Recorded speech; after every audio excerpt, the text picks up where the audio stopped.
Fala, Colibri, beleza? Bem-vindo à plataforma Não Perca Cabeça, aula 1 de História. Eu sou o professor Heitor Ribeiro e hoje falaremos um pouco sobre a introdução à história. Será aí um ano muito produtivo, teremos muitas videoaulas e eu quero que vocês aproveitem ao máximo essa plataforma linda que foi feita para vocês, beleza? Então vamos lá, aula 1, introdução à história, roda a vinheta.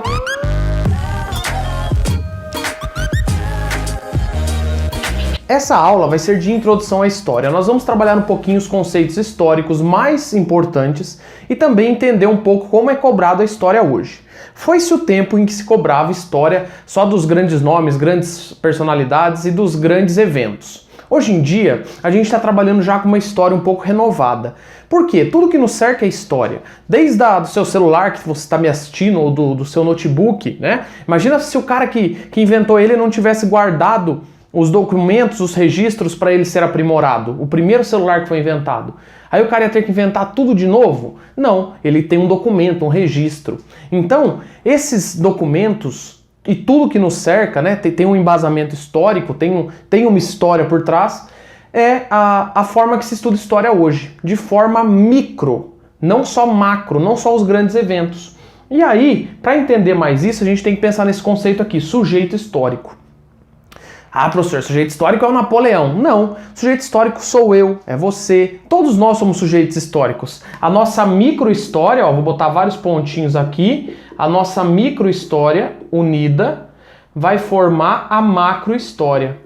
Então, nós temos a microhistória, que é a história dos camponeses, por exemplo, porque uma guerra, quando acontece, não é um general só que está lutando, tem um monte de soldados. Os registros desse monte de soldados também podem ser escritos, é a microhistória. E aí, a gente vai ter os grandes eventos que entram aí na macrohistória. Toda essa microhistória forma o que a gente vai conhecer como macrohistória. Então, cada vez mais a história sai do tradicional e trabalha com esses eventos, essa interpretação de fatos mais desconhecidos, fatos novos. Isso é importante vocês saberem, porque os vestibulares, o Enem está cobrando isso. Você vê de repente lá uma questão de Egito, está trabalhando os camponeses, o trabalho dos camponeses no Antigo Egito. Não está falando só dos faraós, entenderam? Importantíssimo entender então o conceito de sujeito histórico. Todos os sujeitos são sujeitos históricos. E essa é uma abordagem nova da história. Beleza, outro conceito importantíssimo que vocês vão ver em geografia, em sociologia, em filosofia, é o conceito de cultura. Tudo que o ser humano produz em termos materiais, não materiais, fala, gíria, hábitos, tudo isso é cultura. E cabe também à história compreender culturas. Não tem como estudar história sem entender culturas de alguns povos, por exemplo, né? Porque você vai ter muitos choques de cultura na história.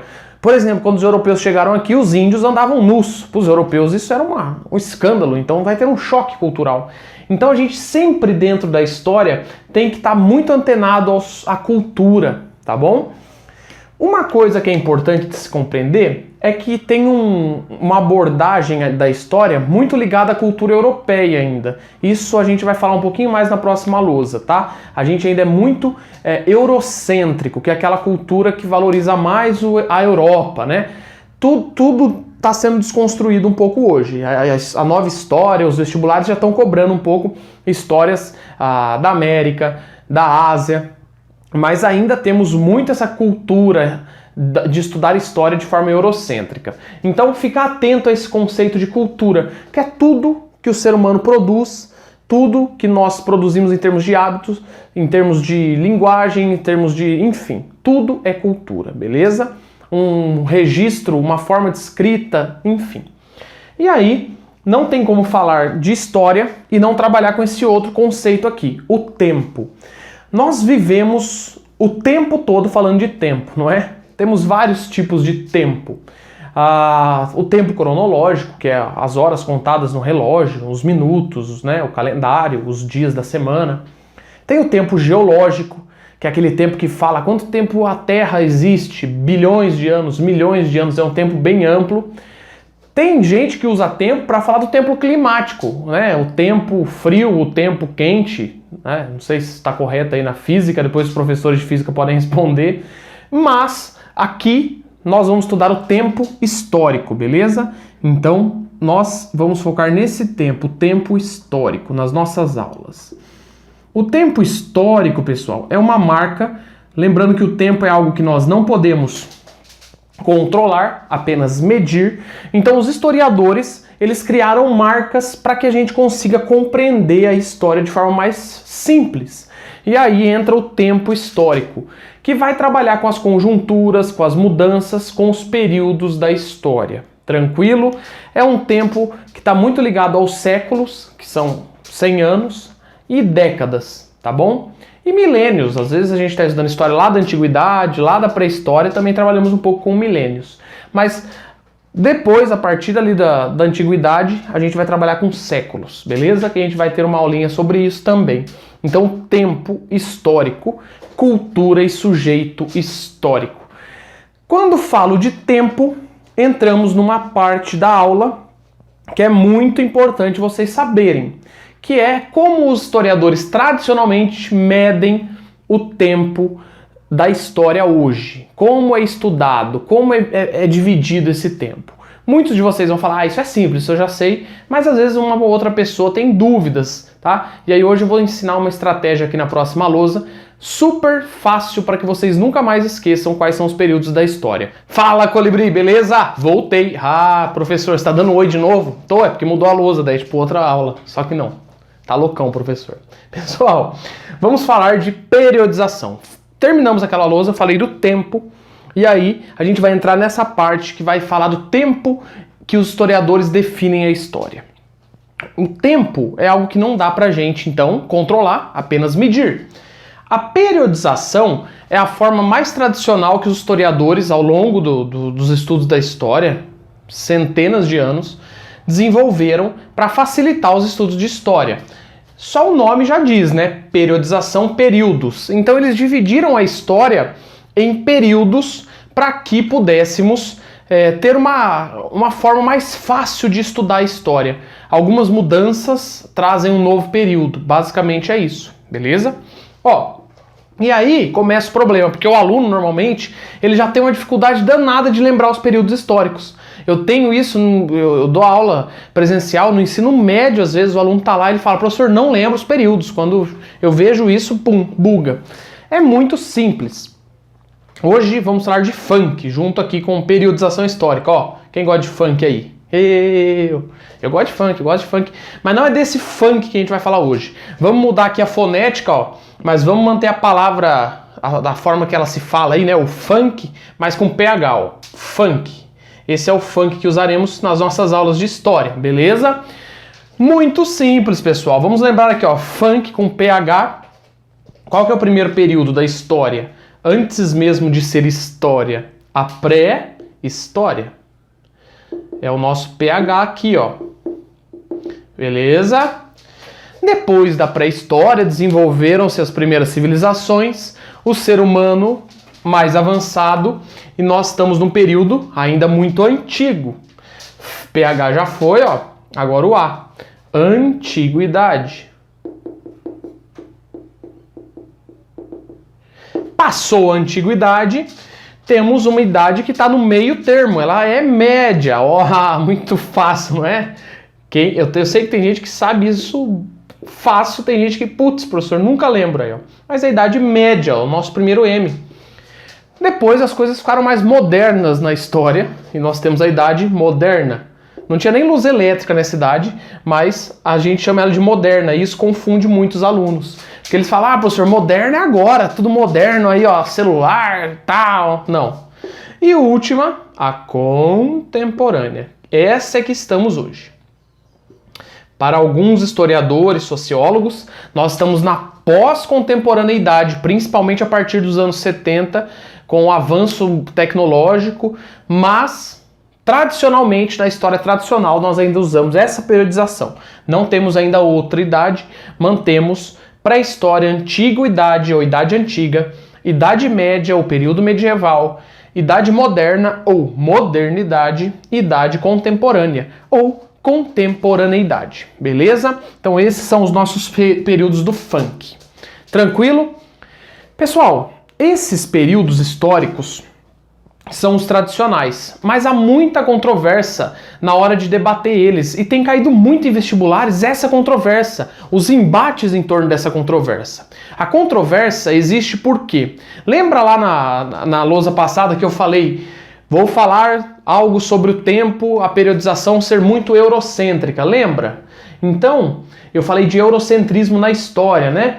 Então, é muito eurocêntrica a nossa periodização. Eurocêntrica.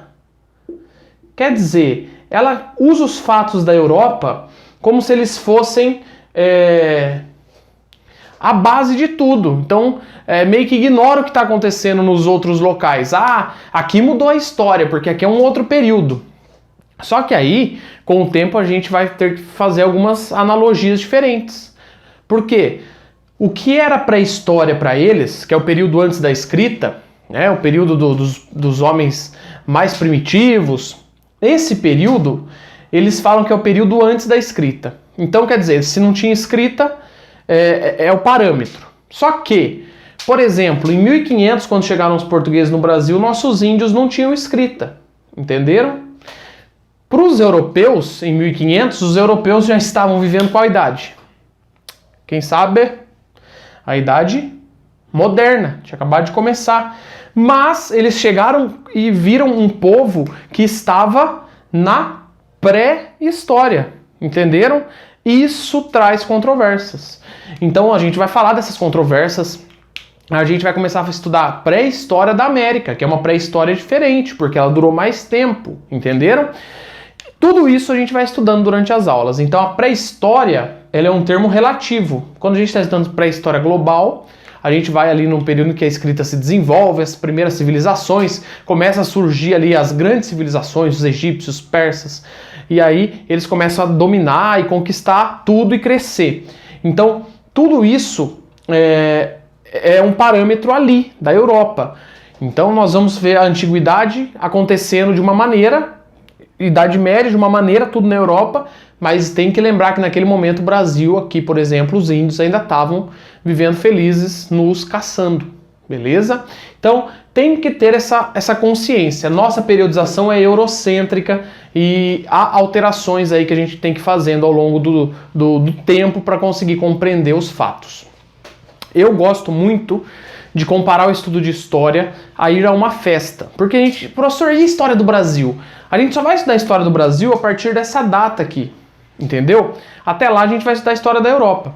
Depois, Europa, Ásia quase não cai nos vestibulares, então a gente não estuda, na faculdade se estuda.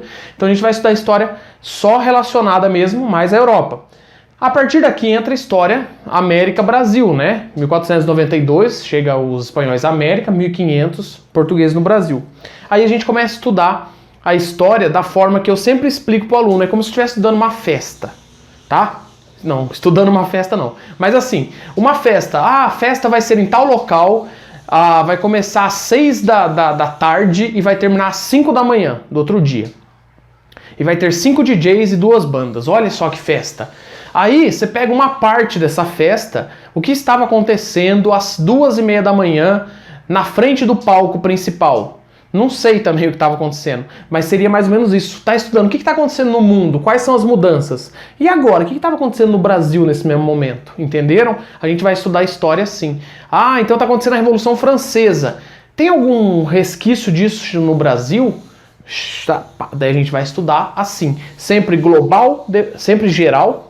Global, geral, depois Brasil, beleza? Mas a gente vai falando mais disso ao longo das aulas. Na próxima aula nós vamos entrar no nosso primeiro período, que é pré-história.